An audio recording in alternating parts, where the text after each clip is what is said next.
kabar Anda semua? Assalamualaikum warahmatullahi wabarakatuh. Apa kabar, kembali berjumpa dengan saya Hifzul Arif dari Forum News Network. Hari ini saya akan mengajak Anda ngobrol dengan dua orang manusia merdeka yang berada di Melbourne, Australia. Yang satu ini asli yang tinggal di Australia, namanya Mas Denny Indrayana, Profesor Denny Indrayana. Dan yang satunya lagi manusia merdeka. Nah, ini Said Didu yang selama ini sedang berada di Sydney, sekarang sedang ngumpul di Melbourne juga ya. Nih Mas Didi, dua-duanya pakai, saya bingung nih, seperti dua anak kembar nih. Assalamualaikum. Ya. Assalamualaikum Mas Denny. Waalaikumsalam warahmatullahi wabarakatuh, Mas Hersu. Yes, alhamdulillah, itu bersama ini pasti oleh-olehnya Bang Said Didu ya, manusia merdeka ya. Iya, langsung kita pakai, menghormati oleh-oleh dari beliau. Yes, oke. Bang Said Didu masih sampai berapa lama lagi tuh atau sengaja ngungsi juga ke Australia?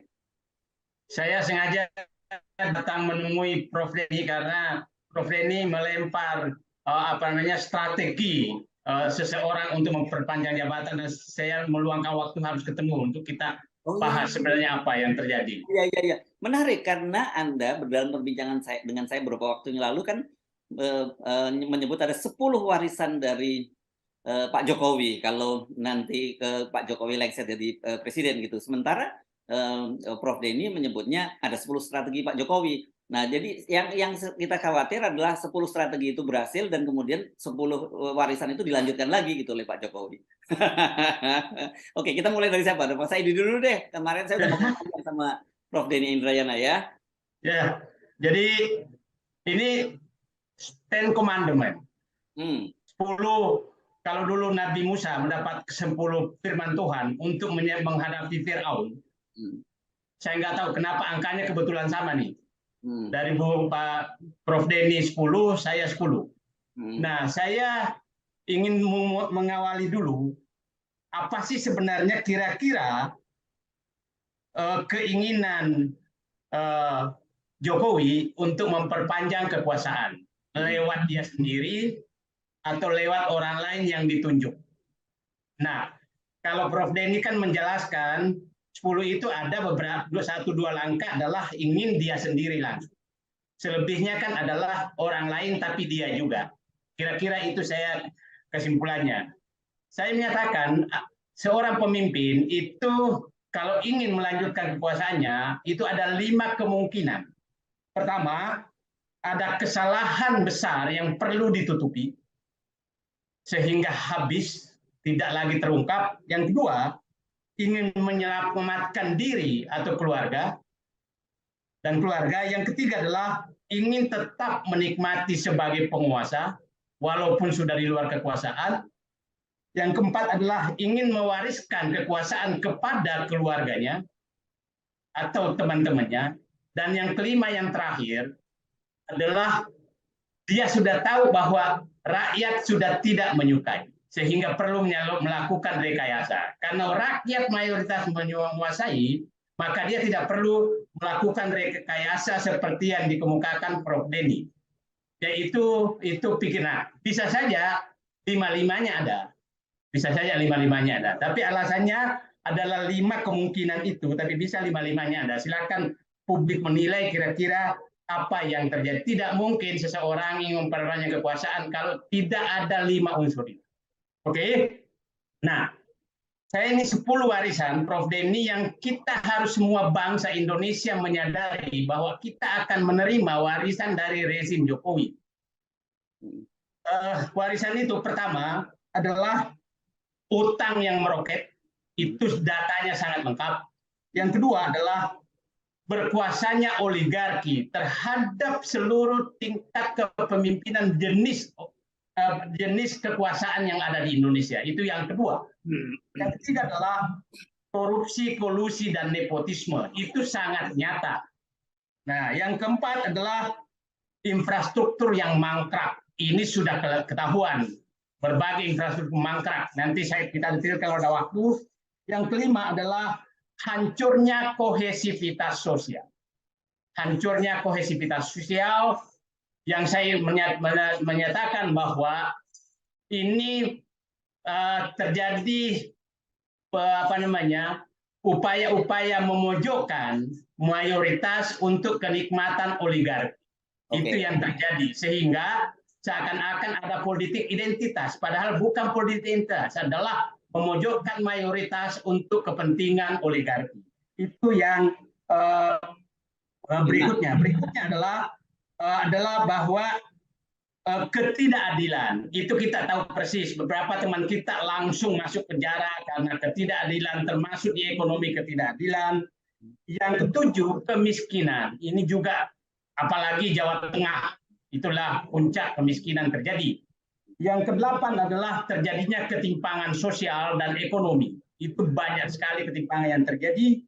Yang kesembilan adalah penjualan atau penyerahan sumber daya alam kepada, mohon maaf ya langsung aja, kepada pengusaha-pengusaha dari China. Yang 10, hancurnya sistem bernegara. Saya pikir Prof. Denny paham betul ini, bahwa ini betul-betul dihancurkan. Contoh yang paling nyata saja, bagaimana lembaga Badan Intelijen Negara BIN demi melawan klub bola volinya SBY membentuk 3 klub bola voli untuk menghadapi klub bola voli SBY. Itu Badan Intelijen Negara. Artinya kalau begitu saja, berarti yang lain juga hancur lebur tuh. Nah, itu contoh-contoh yang saya nyatakan. Itu kira-kira, Pak Bang Hersu. Oke, Anda berhenti di situ dulu ya. Saya tanya, ini kan kalau saya review sebentar ya yang pernyataan dari Prof. Denny dulu, kan kira-kira 10 kemarin strateginya, tapi sebenarnya 3 saja ya strateginya Prof. Denny itu yang disebutnya strategi Jokowi.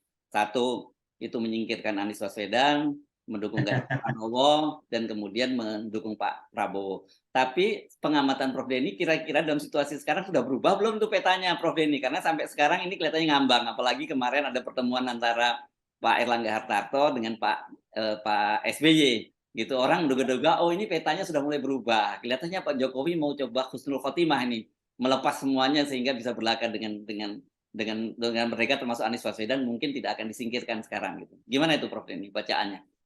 Jadi begini, Mas Hersu, poin tulisan itu adalah jangan sampai presiden, kepala negara, siapapun orangnya, menjadi wasit yang berpihak. Sebenarnya intinya di situ. Kebetulan sekarang yang terpotret menjadi wasit yang tidak netral dalam Pilpres, mendukung Ganjar dan mencadangkan Anies itu Pak Jokowi, sambil mendukung Ganjar dan Prabowo itu Pak Jokowi sambil menjegal Anies. Nah, poinnya itu. Bagaimana dinamikanya sampai nanti pendaftaran di KPU bisa berubah-berubah. Yang kemarin penulisan itu sampai kemudian bacaan informasinya sampai saya menulis di 24 April, kecenderungannya adalah Ganjar Sandiaga Uno, Prabowo Erlangga. Itulah plan A-nya Pak Jokowi tanpa Anies.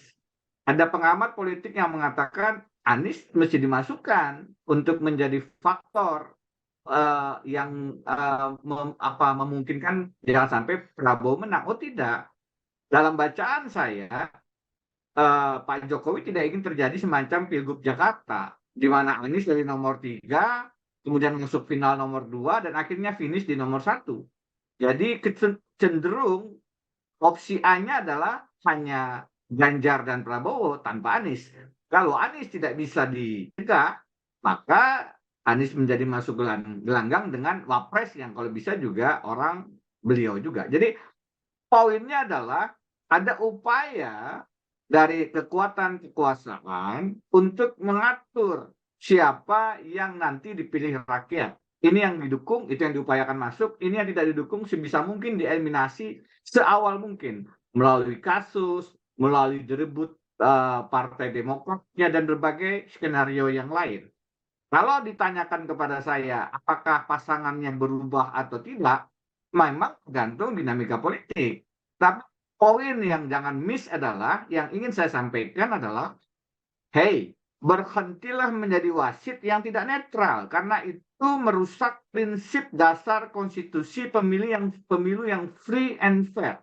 Anda sebagai kepala negara punya kewajiban konstitusional untuk menjaga lapangan permainan ini supaya fair bagi semua kontestan, dan itu tidak boleh dengan cara mendukung satu dan menjegal yang lain. Poinnya itu. Ya. Sedangkan nanti di ujung yang terdaftar di KPU siapa, itu tentu ada dinamika politik pasti, dan apakah berubah atau tidak, saya masih belum melihat ada perubahan signifikan ya. Oke. Ya biasalah pertemuan-pertemuan, tapi bahwasanya apakah akan berubah atau tidak belum kelihatan, memang masih Ya. dinamis. Tetapi bahwasanya Presiden berhentilah, Presiden Jokowi, janganlah menjadi wasit yang tidak netral. Pesan itu remain, tetap harus kita suarakan dengan tegas dan lantang. Jadi ini sebenarnya juga semacam apa ya, semacam upaya mencegah, syukur kalau itu tidak kemudian tidak dilanjutkan ya, upaya-upaya yang tidak demokratis tadi itu gitu kan, harapannya ya tentu saja ya. Tentu saya menulis itu dengan harapan jangan justru ini menjadi Yes. kenyataan. Pada akhir tulisan saya katakan ini sebagian sudah mulai terjadi. Jangan sampai terlanjur semuanya kemudian menjadi fakta yang dicatat sejarah sehingga Presiden Jokowi akan diingat sebagai orang yang mendesain Pilpres 2024 yang curang.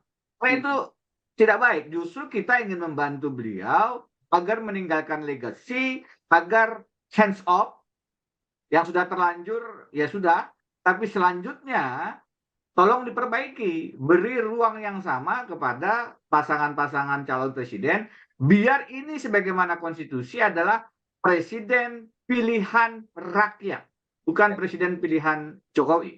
Oke. Yang kemudian disodorkan calon-calonnya kepada rakyat seolah-olah menjadi pilihan rakyat. Oke.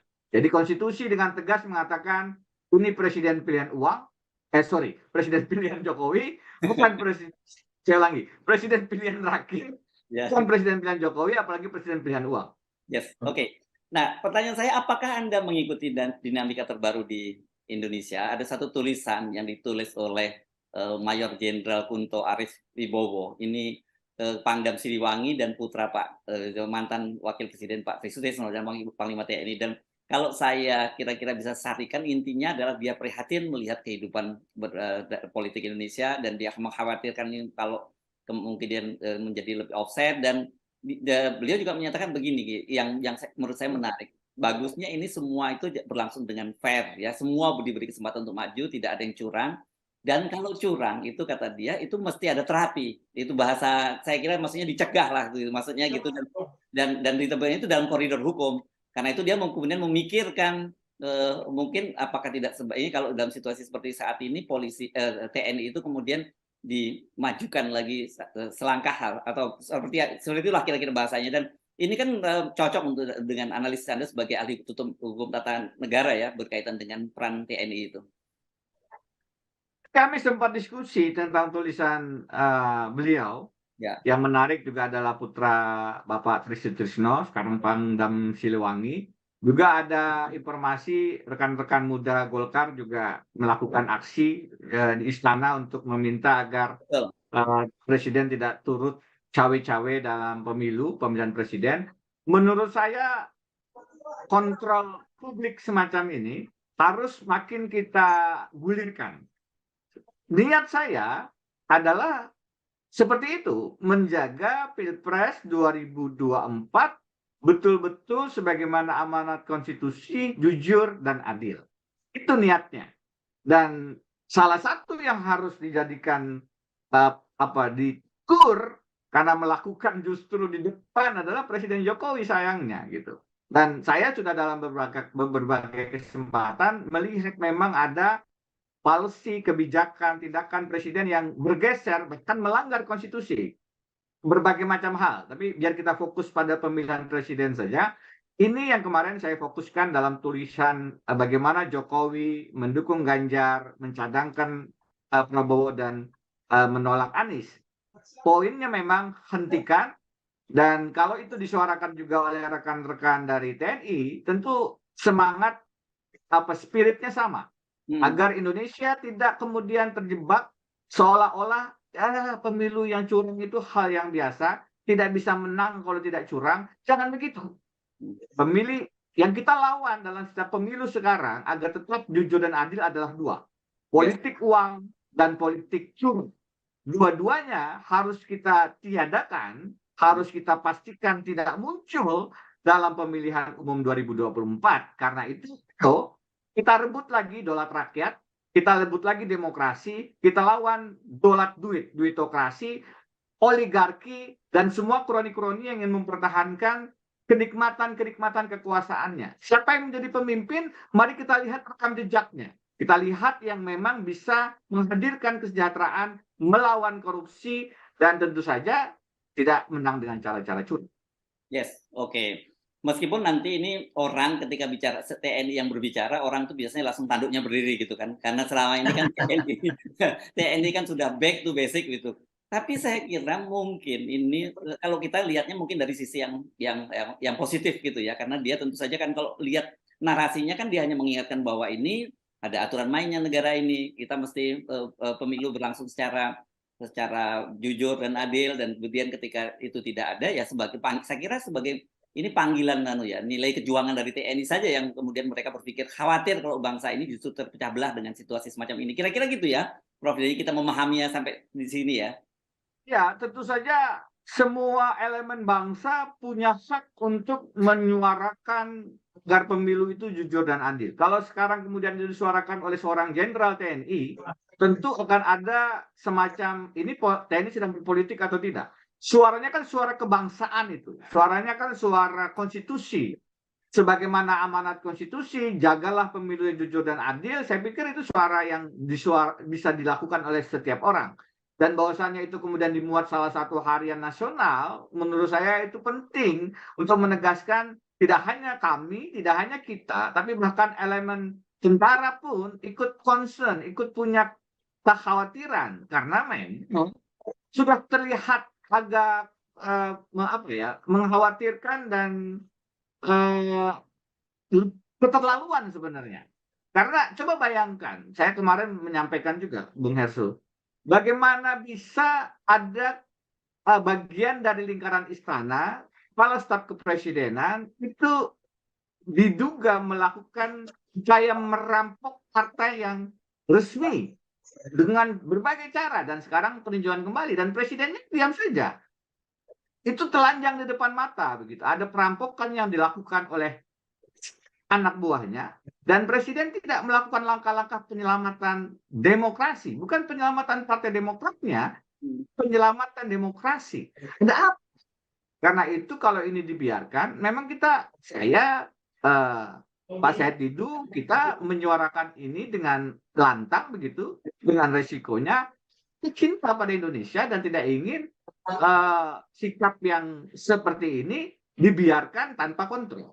Oke, sekarang balik ke Bang Said dulu. Oke, tadi ada bicara warisan, tapi coba Anda komentari juga beberapa perkembangan terbaru yang ada, dan ini biasanya enak nih kalau Anda berada di kejauhan kan ada menjaga jarak gitu, bisa lebih. Oke. Jadi publik perlu paham, saya dengan Prof. Denny ini mualaf Jokowi sebenarnya. Karena Prof. Denny dan saya itu pendukung Jokowi di periode pertama, jadi mualafnya Jokowi. Jadi saya hanya begini, perkembangan terakhir saya lebih senang, dan saya berterima kasih Bung Denny, gara-gara tulisan Bung Denny lah yang menjadi mempengaruhi kita semua berpikir bahwa bangsa ini memang betul-betul perlu diselamatkan dari upaya melanggengkan kekuasaan. Nah, jadi sekarang saya pernah sudah men-Twitter dari tulisan Bung Denny, saya lihat 3 pasangan yang muncul, dan saya menyampaikan jelas temanya, Ganjar adalah keberlanjutan 10 warisan tersebut. Anies adalah perubahan. Prabowo saya belum tahu apa temanya. Nah itu yang saya inikan. Jadi pilihan sangat jelas sekarang. Malah Prabowo juga kan? Ya. Oh ya, saya belum mualaf di sini. Belum. Kalau itu udah mualaf. Belum. Kalau itu. Okay. Nah, tapi saya udah manusia merdeka. Jadi saya lihat begini. Sudah sangat jelas sekarang rakyat pilihannya apa, sehingga jangan ada yang main curang. Dan saya katakan tadi, kalau ada orang yang ingin memperpanjang kekuasaannya, dia pasti sudah membaca bahwa rakyat mulai sadar tidak suka sama dia. Itu yang kalau rakyat suka sama dia tidak perlu rekayasa apapun. Tidak perlu rekayasa apapun. Nah, jadi dengan 10 warisan tersebut, rakyat gamblang melihat mana untuk perbaikan dirinya. Apakah mereka ingin rakyat sudah memang ingin melepaskan kedaulatannya ke oligarki. Itu yang pertama. Yang kedua, apakah rakyat memang sudah rela menderita subsidi pupuk hilang, BBM naik, listrik naik, karena habis untuk membayar utang. Jalan-jalan berlubang-lubang karena tidak ada lagi dana. Karena pemerintah lebih banyak memperhatikan jalan tol. Itu kan pilihan. Nah, pilihan lain banyak sekali pilihan. Jadi menurut saya itu pilihannya gamblang dan menurut saya lebih gampang sekarang. Yang problem adalah kalau yang ingin perubahan ini direkayasa untuk tidak ikut. Nah, tapi saya melihat kecenderungan apalagi TNI sudah, saya memahami seorang Pangdam menulis seperti itu. Anak mantan wakil presiden, saya yakin itu suara TNI, bukan suara Pangdam Sriwijaya. Saya yakin betul karena Pangdam Siliwangi, Bang. Pangdam Siliwangi. Ya. Jadi saya yakin betul itu. Nah, saya sangat berterima kasih kalau sekarang TNI kembali ke rakyat dan negara. Itu saya sangat berterima kasih karena sekarang, nah mudah-mudahan dengan safarinya juga Pak Prabowo ke senior-senior menjadarkan mereka Sabta Marga. Jadi mengingatkan kembali Sabta Marga.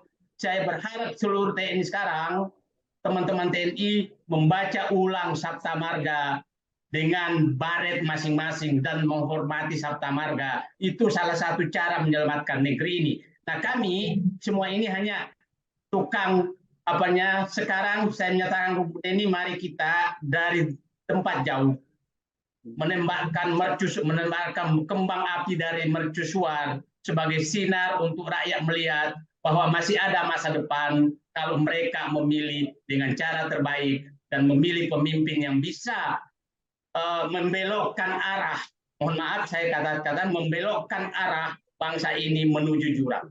Oke. Itu ya, dan perlu. sore ini Pak Prabowo juga menyatakan ya, silakan. bahwa bangsa Indonesia hanya bisa selamat kalau terjadi penggantian rezim, bukan penggantian presiden. Itu Mas Yes, oke. Dan sore ini kabarnya Pak Wiranto akan bertemu dengan Pak Prabowo. Kita tidak tahu apakah itu bagian dari semua apa yang terjadi ini. Tapi begini ya, saya pribadi ini ya, Bung Saididul dan juga Prof Denny, saya pasti tidak berhenti punya harapan gitu bahwa Pak Jokowi pada akhirnya gitu akan meninggalkan legacy yang baik untuk demokrasi kita gitu. Apalagi kemudian ada orang seperti Anda yang menyuarakan dan Bang Saididul menyuarakan. Sekarang ada seorang Pangdam juga yang menyuarakan. Dan saya kira kalau akan semakin banyak elemen masyarakat yang menyuarakan ini, saya kira mungkin akan mendorong juga Pak Jokowi juga betul-betul yang kalau dalam menggunakan terminologi agama ini husnul khotimah lah menjelang akhir masa jabatannya itu. Silakan Prof. Eni. Ya, tentu saja kita berharap demikian dan sekali lagi tulisan saya adalah dalam tujuan itu mengingatkan supaya tidak terus malah terlanjur tetap menjadi wasit yang tidak netral tadi. Bagaimana ujungnya? Ya kita adalah punya tanggung jawab juga untuk mengingatkan pemimpin kita gitu. Jadi ini kan kadang-kadang kita sendiri punya kekhawatiran, punya ketakutan bahkan. Karena memang faktanya kalau kita bersikap kritis itu tidak jarang ada risiko-risiko hukum, ada risiko-risiko ekonomi yang kita hadapi. Tapi kita tidak berpikir kalau menurut saya kutip Novel Baswedan ya, takut tidak memperpanjang umur, berani tidak memperpendek umur. Jadi yang hanya kita takut itu hanya kepada Allah Subhanahu wa taala. Jadi itu adalah manusia merdeka, tauhid. Tauhid itulah yang harus kita pegang gitu. Nah, bahwasanya presiden punya legasi yang baik, kita beri apresiasi, dan presiden sedang melakukan langkah-langkah yang keliru pada saat menjadi wasit yang tidak netral, ya kita ingatkan. Itulah indahnya demokrasi begitu. Hanya demokrasi 2014 saya mengakses memilih Jokowi kemudian tidak lagi karena melihat dua kata kunci konstitusi dan korupsi beliau tidak laksanakan sebagaimana harapan saya. Itu adalah bagian dari kebebasan demokrasi kita. Nah, bagaimana nanti ke depan ini saya harap tidak hanya kemudian Jenderal TNI, tetapi yang lain-lain juga, elemen KPU, Bawaslu, DKPP, itu kemudian sebagai penyelenggara, ayo pastikan teknis pemilu berjalan baik. Kontestan, ayo hadirkan pemilu yang betul-betul berbobot dengan kampanye-kampanye program yang mencerahkan. Kemudian presiden dengan jajarannya, birokrasi, polisian, tentara, badan intelijen, jangan lupa bersikap netral lah. Jangan kemudian memihak kepada salah satu karena preferensi, karena keuntungan apapun, masuk kepentingan bisnis. Para pemodal, berikan kesempatan kepada rakyat untuk memilih sebagaimana prinsip pemilu, bebas, tanpa ada intervensi, tanpa ada iming-iming amplop serangan fajar atau apapun. Biarkan negeri ini bisnisnya tidak diatur dengan hasil dividen pemilihan presiden. Nanti karena mendukung presiden nanti bisnisnya aman. Jangan begitu, karena tidak selesai kita dengan pemilu dan kaitannya dengan korupsi kalau selalu ada pembagian dividen politik setelah pilpres. Karena kemudian ada dana yang harus dikembalikan dan seterusnya. Jadi semua elemen lah. Saya berharap tentu saja Presiden Jokowi sebagai nakoda bangsa ini yang punya tanggung jawab paling besar. Karena itu tulisan saya alamatkan ke beliau karena sayangnya sebagai nakoda beliau memberikan mandat sudah tidak adil, sudah tidak netral. Kita mengingatkan dan tentu saja elemen-elemen lain ya sama-sama punya tanggung jawab, bukan hanya tanggung jawab presiden, tanggung jawab kita juga untuk menjaga pemilihan jujur dan adilnya terwujud. Oke. Bung Said Didu, silakan komentar Anda soal perkembangan terbaru. Saya melihat nih ada titik terang di depan karena kesadaran rakyat semakin bagus, terus reaksi rakyat terhadap usulan-usulan perbaikan juga cukup bagus, dan ini tapi tinggal satu sebenarnya harapan kita memang adalah para wasit jangan bermain. Dan saya juga begini, pesan terakhir saya kepada para konglomerat, apabila Anda terus menempel ke politik, maka itu Anda membakar api sekam. Karena itu tidak bisa langgeng bisnisnya dan Anda membuat bangsa Indonesia semakin tersiksa karena persaingan sehat tidak terjadi. Maka Anda juga akan merusak tatanan bernegara karena pasti tadi istilah Bung Denny dividen kekuasaan akan Anda minta dan itu akan merusak semua. Jadi kalau ini menjadi jujur, saya berharap bahwa pemilihan bupati di daerah yang banyak hutannya bukan dikuasai oleh pemilik HPH, yang banyak tambangnya bukan dicukungi oleh para pemilik tambang, yang di kota-kota besar bukan dicukungi oleh pemilik real estate, tapi rakyatlah yang menentukan siapa pemimpinnya. Yes. Itu kan berlucuran. Jadi saya berharap mudah-mudahan kaum oligark ini betul-betul juga ikut netral, tidak ikut merusak bangsa ini ke depan. Itu harapan saya. Selain tadi Bung Denny mengharapkan Presiden Jokowi meninggalkan legacy, aparat netral, saya minta juga para konglomerat oligark ini berhentilah ikut merusak bangsa ini. Itu Mas Herdi. Terima kasih. Demikian tadi perbincangan saya dengan dua manusia merdeka dari Melbourne, Australia, Dr. Denny Indrayana dan juga manusia merdeka Dr. Muhammad Said Didu. Saya Hersbun Arif dari Forum News Network. Sampai jumpa lagi. Assalamualaikum warahmatullahi wabarakatuh.